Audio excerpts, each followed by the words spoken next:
Assalamualaikum warahmatullahi wabarakatuh. Waalaikumsalam warahmatullahi wabarakatuh. Bismillahi masyaallah la yasukul khaira illallah.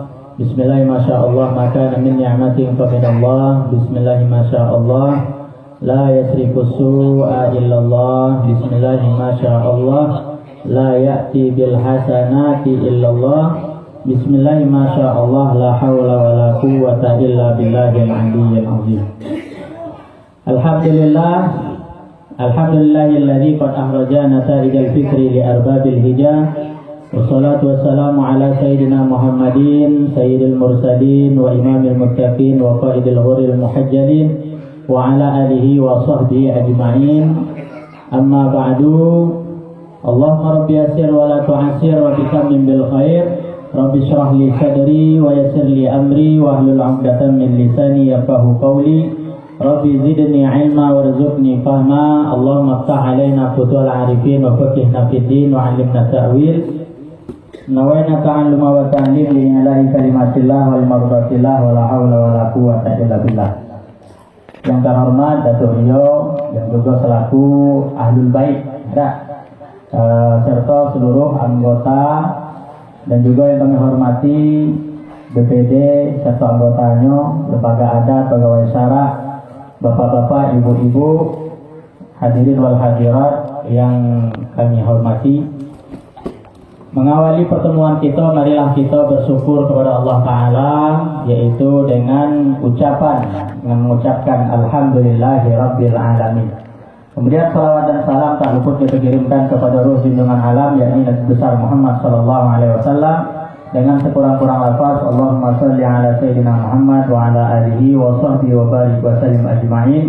Mudah-mudahan kita mendapat syafaat daripada beliau dan juga dikumpulkan bersama dengan beliau di masa kelak. Amin ya rabbal alamin. Sebagaimana Allah Ta'ala berfirman dalam Al-Quran, Ba'da a'udzu billahi minasyaitonir rajim, innallaha wa malaikatahu yusholluna 'alan nabi ya ayyuhalladzina amanu shallu 'alaihi wa sallimu taslima. Sesungguhnya Allah dan para malaikatnya senantiasa berselawat kepada Nabi. Wahai orang-orang yang beriman, berselawatlah kamu dan ucapkanlah salam kepada Nabi Muhammad taslimah, salam yang paling mulia. Maka ada satu kitab yang berjudul Madza fi Sya'ban, apa yang ada di bulan Sya'ban. Disebutkan oleh Sayyid Muhammad bin Alawi Al-Maliki, di antaranya apa di bulan Sya'ban ini diturunkan ayat perintah membaca sholawat kepada Nabi Muhammad. Itu turun pada bulan ini. Dan kita juga bertepatan dengan malam Ghaib nisfu Sya'ban. Curah sekaligus langsung penutupan sementara pengajian PKK. Maka ngan selaku muallim atau yang membaca kitab karangan ulama bagi pengajian tersebut, dengan mohon maaf selama dalam pengajian kalau ada kesalahan, kehilafan atau kasabahasa atau ada yang menyinggung di antara kita sengaja atau tak sengaja, mohon maaf kepada seluruh ibu-ibu pengajian PKK. Karena dalam satu hadis Nabi menyebutkan seluruh umat Nabi ketika di malam nisfu Sya'ban diampuni Allah Ta'ala, kecuali dua orang. Dua orang yang mana? Pertama, yang syirik mensekutukan Allah Ta'ala, dia dah bertaubat, syirik malam kagibnya syirik, itu dah dapat ampunan Allah. Yang kedua, musyahid. Apa itu musyahid? Syadidul hikdi wa syadidul adawah.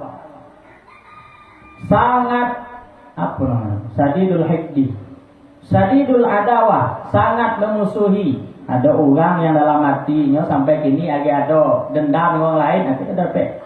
Malam kaki itu dah dapat tu. Lawan bertahun-tahun kan. Dia berdendam kok asal nampak tu macam Jawi nampak apa. Itu ya. Itu syadidul hikdi wal adawah, itu dah dapat ampunan Allah Ta'ala. Maka penutupan kita kok sekaligus bagaimana kalau ada tu dendam kesumat. Dendam kesumat, itu kita maafkanlah orang tu. Ketika kita memaafkan, maka insya Allah malam kaki Allah juga mengampunkan dosa kita. Maka di waktu maghribnya kita membaca Yasin bersama orang, baca Yasin 3 kali. Nah, tuh. Dan pada malamnya dianjurkan kita banyak untuk apa? Untuk berzikir, banyak muhasabah. Nganto banyak dosa ya Allah, palambun, ya ada tuan gi. Nah, itu nak ngadu malam. Dosa karaoke, dosa jilbab ya. Nah, itu ngadu dosanya. Itu malam tuh nutup buku. Masa tutup buku rusak di dagar dia muhasabah. Buku ada tutup, ternyata di belakangnya coret-coret kan. Gambar anjing, gambar buku macam. Kalau gambar haram namanya. Nah, perbuatan awak tadi macam tu. Nah, maka kita nak mengakui kayak gini kau ngakui. Mulai di sini. Kemudian banyak membaca apa? Banyak baca zikir yang dibaca Nabi Yunus. La ilaha illa anta subhanaka inni kuntu minaz zalimin. 2375 kata ulama. Jadi dapat kita sebanyak mungkin kita bisa. Coba malam. Subhanaka inni kuntu minaz zalimin. Kemudian apa lagi? Salat malam. Bangun malam salat. Nah, kemudian poso tidak disunahkan lagi. Karena kata Nabi Muhammad izan tasofa fala tasumu. Kalau sampai separuh daripada bulan Sa'ban kamu jangan poso. Kecuali ada catatan. Kecuali apa? Kecuali kalau ada kodok poso yang belum. Nah, ada memang kodok poso, berarti poso wajib, itu sunat. Atau nazar, poso wajib kok. Nah, itu ya. Nah, jadi kalau poso sunat besok pagi, nah itu kalau misalnya besok pagi Anda udah boleh. Besok pagi di Jumat, maka kalau di Jumat tidak dengan hari Sabtu. Kalau misalnya besok pagi poso, hari Sabtu poso, hari Ahad poso boleh. 15, 16, 17 boleh. Tapi kalau misalnya lah sampai 15, 16 poso, pas 17 dia poso, pas 18 nak poso pula, itu tidak boleh. Jadi kalau misalnya nak poso sunat dia bersambung, mulai besok lagi itu bersambung. Kalau dia dah bersambung dia tidak boleh. Ah tuh, jadi ada ketentuannya, tak? Nah, maka malam kagit, sama-sama kita datang ke masjid atau ke musola kita untuk membaca Yasin. Harapan kita mudah-mudahan kita menjadi lebih baik. Ngaji bertambah buku, kalau tak ngaji tambah hidupnya, tak? Nah, maka tuh kita nak ngaji itu dalam artian apa? Ada niat untuk islah, muhasabah, memperbaiki diri. Jangan sibuk dengan salah ugang ya. Kalau sibuk dengan salah ugang, bila kita nak muhasabah. Nah, maka Sya'ban ini jadikan momen untuk kita memperbaiki diri, bertepatan pula dengan ditutupnya amal kita 1 tahun yang telah lalu dan akan dibuka buku baru. Maka Allah menyebutkan yamhullahu ma yasha wa yuthbitu wa indahu ummul kitab. Allah menghapus dosa-dosa kita bagi orang yang ia kehendaki. Jadi siapa yang Allah kehendaki dosa kita begini sampai tahun belakang bisa diampuni oleh Allah Taala. Nah, tapi kita dengan niat taubat, mandi taubat, ya. Balik mandi taubat, ya Allah taubat daripada segala dosa. Nah, maka tidak akan melakukannya lagi. Kalau melakukan lagi taubat lagi. Jangan ditunda-tunda. Ya. Dia lawan atau tobat apa? Tobat sambal gitu orang. Tobat terus. Karena tobat sambal itu tobat kok. Kita kok orang lemah. Orang lemah apa? Ya sudah tobat sih kadang itu sampai sehari. Bawa sejam baru belah dosa. Karena dalam hati kecil kita ada ingin berbuat baik. Nah, tuh. Ada ingin berbuat baik, tetapi kita dikalahkan oleh hawa nafsu negedang tadi. Nah, maka setelah bertaubat, nah kita menghadap bulan poso. Nah, bulan poso itu juga poso itu kata ulama ada 3 model orang poso. Yang pertama poso awam. Apa itu poso orang awam? Ya poso menahan daripada lapar, haus, daripada jima, daripada yang zahir lah. Asalnya lah makan, asalnya lah bisa nahan lapar, nahan haus, itu poso orang awam. Nah, itu yang kebanyakan di antara kita itu poso orang awam. Matonya agim celik yang maksiat, nah, itu poso orang awam.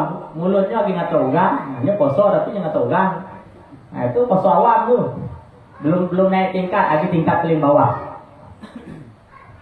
Nah, kalau lah naik tingkat, namanya poso khawas. Poso khawas yaitu puasa orang yang sudah bisa menahan anggotanya yang 7. Nahan matonya, jangan melihat maksiat. Nahan telingonya, jangan dengar orang ribah. Nah, kalau dengar orang ribah, apa kek duduk lah. Nah, maksudnya kalau terdengar tu lagi lah. Jangan Maka ada ulama itu mengatakan apa? Dalam satu hadis naumus shaim ibadah. Puasa tidurnya orang yang puasa itu ibadah. Nggak dulu cari kan apa dalilnya orang puasa tidur itu ibadah. Dicari-cari orang mengatakan banyak tidur makruh. Kalau tidur bagaimana makruh. Ternyata bertemu di zaman kini. Zaman kini kok kalau kumpul-kumpul tak lain tak bukan pasti ngata orang lah banyak. Ngata orang lah banyak. Maka di hadis Nabi itu kita bisa ambil pelajaran daripada ngata orang dia boleh tidur. Tidur aja ngata orang. Maka apabila tidur itu diniatkan, tidur kau niat supaya jangan ngata orang. Maka tidur kita itu nilai ibadah. Jadi dengan tidur kita bisa beribadah. Dengan niat tadi kalau kita jago kita nak duduk luar duduk dengan orang. Muta-muta akhirnya ngata orang, pahalanya hilang. Karena Nabi mengatakan khamsun yuftirna siyam, ada 5 perkara yang membatalkan pahala poso. Posonya dah batal, pahalanya batal.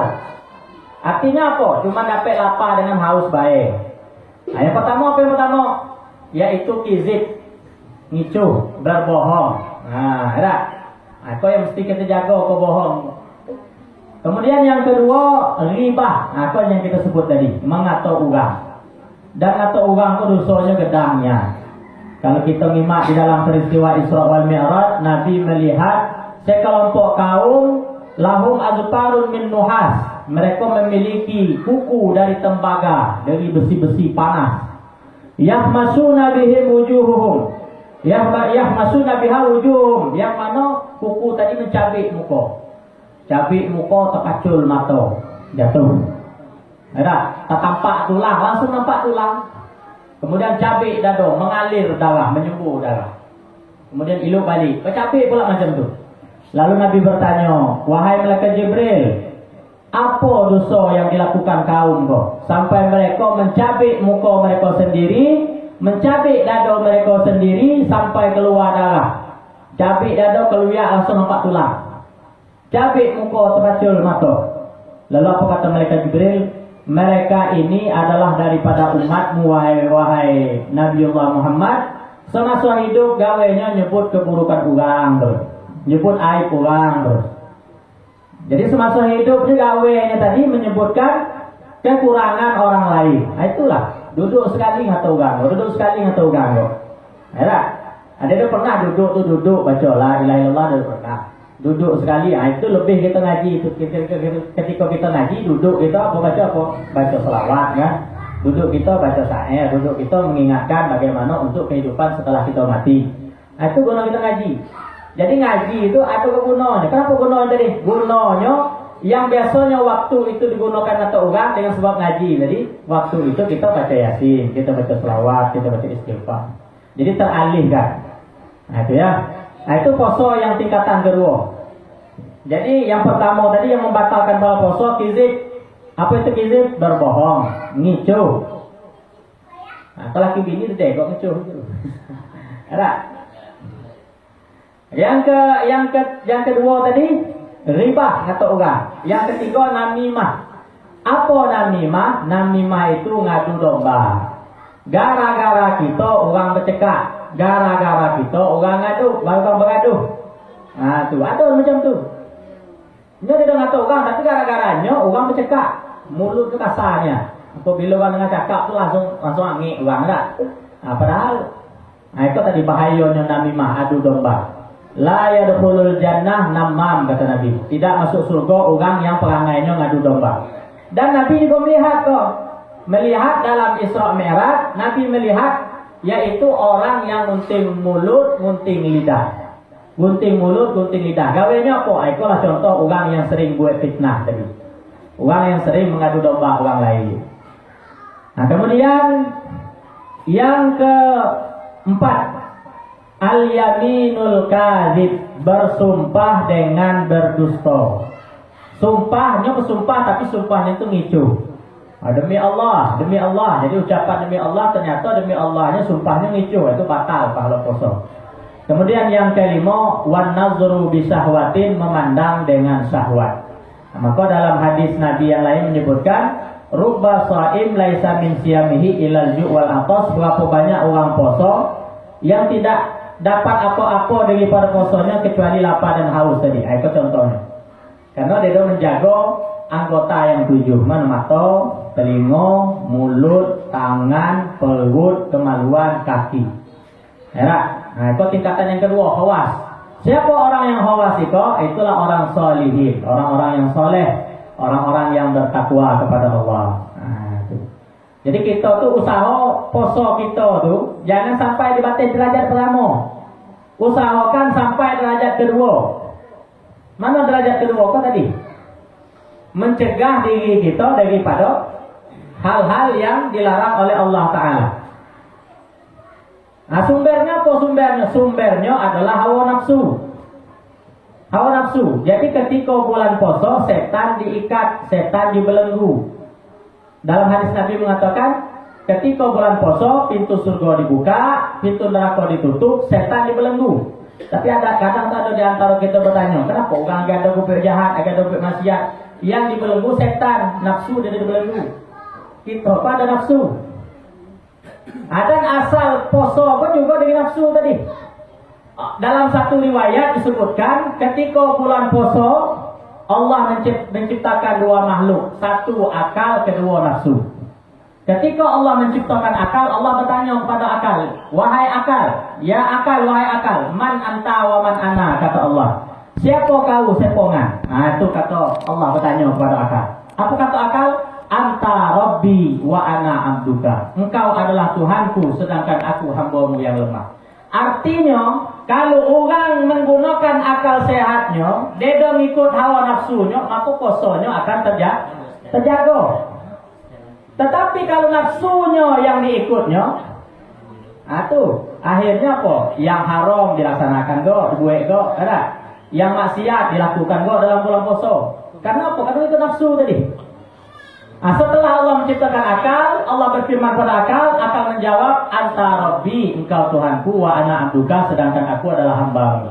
Maka apa kata Allah Ta'ala? Benarlah engkau wahai akal. Setelah Allah ciptakan akal, kemudian Allah ciptakan namanya makhluk yang kedua, nafsu. Nah, itu ada dalam diri kita kok. Kalau setan bisa kita baca zikir, Astaghfirullahaladzim, la ilaha illallah, a'udzubillahi minasyaitonirrajim. Bisa lagi baca kursi lagi setan. Ya. Nah, kalau nafsu tadi, baca kursi dia, tidak, karena melekat pada diri kita. Nah, kemudian setelah Allah menciptakan nafsu, apa kata Allah? Man anta wa man ana, dipanggil nafsu. Oh nafsu singkau. Man anta, siapa kau? Wa man ana, siapa ngah? Lalu apa kata nafsu? Anta, ana. Kau, ngah. Jadi nafsu berkata di hadapan Allah, anta, ana. Engkau adalah engkau, aku adalah aku. Jadi sombong. Nafsu itulah yang ada di dalam kita, keangkuhan, kesombongan, merasa diri kita paling baik, orang hina galo, orang rendah galo. Nah, itu nafsu tu. Maka lalu Allah benamkan di dalam neraka selama 1000 tahun. Dikeluarkan balik di neraka. Bertanya, man anta wa man ana. Jawab lagi sama macam buka. Anta, ana. Kau lah, enggak. Dia dah ngaku Allah itu sang pencipta. Itu nafsu. Kemudian digendam pula lagi 1000 tahun. Dikeluar pula lagi di neraka. Jawaban masih sama. Ketika yang ketiga digendamkan di dalam neraka lapar. Nah, neraka apa? Ketika digendam dalam neraka lapar, barulah nafsu tadi sadar. Makanya kita di bulan puasa, di bulan Ramadan tu puasa tu lah tu. Nafsu kita kok. Nafsu melantak ya. Nah, itu. Maka ketika direndamkan di dalam neraka lapar, barulah nafsu sadar. Ternyata yang bertanya itu adalah Khalik, sedangkan dirinya adalah makhluk. Nah, kita pun macam tu kok. Ketika kita lapar, baru kita sadar. Macam kau rasa jadi orang susah. Macam kau rasa jadi orang miskin. Tahu kita. Macam kau rasa dedo yang dimakan. Macam kau rasa dedo yang diminum. Supaya kita paham, bisa memahami rasa yang dirasakan oleh orang lain. Itu makna pendidikan daripada puasa tadi. Maka dalam satu hadis disebutkan, man fariha bidukhuli Ramadan haramallahu jasadahu 'ala niran atau kama qala Rasulullah. Siapa yang gembira dengan kedatangan bulan Ramadan, maka Allah haramkan jasadnya di atas api neraka. Dalam satu kisah disebutkan ada seorang laki-laki preman ketika lewat di musola atau masjid, nyo mendengar ada seorang ustaz nyampaikan hadis kok. Maka pada waktu itu preman kau tadi hendak taubat. Akhirnya pergi ke pasar beli baju untuk ibadah, baju untuk tarawih ya, beli baju ilu, beli kopiah, beli kain. Nah, jadi preman tuh beli baju untuk kayo, untuk ibadah. Kalau kita kan tak kosong ngomong kayo, baru beli baju. Nah, karena preman tuh untuk ibadah tadi. Kenapa? Nyo gembira. Itu menunjukkan tanda gembira yang akan beribadah di bulan Ramadan. Ternyata umurnya sudah panjang. Ya, meninggal dunia. Setelah meninggal dunia dalam beberapa hari, ternyata ada orang soleh di tempat tersebut bermimpi bahwasanya laki-laki itu duduk di dalam surga di teh kursi meh. Lalu tanya apa sebabnya? Katanya apa tadi? Karena nyo senang dengan masuk bulan Ramadan. Nah, kemudian di dalam hadis yang lain Nabi menyebutkan man shoma wa qama ramadhana imanan wa ihtisaban ghufira lahu ma taqaddama min dzambi. Siapa yang puasa dan bangun malam, mendirikan malam, artinya beribadah, diisi dengan apa ibadahnya? Yaitu diisi dengan tarawih. Diisi dengan apa lagi? Diisi dengan tadarus. Apa itu tadarus? Tadarus surang maca, surang dengar. Nah, itu yang dilakukan oleh malaikat Jibril ketika bersama dengan Nabi. Malaikat Jibril turun pada bulan Ramadan, ya, kemudian membaca Al-Quran Nabi dengar. Jadi belajar Al-Quran.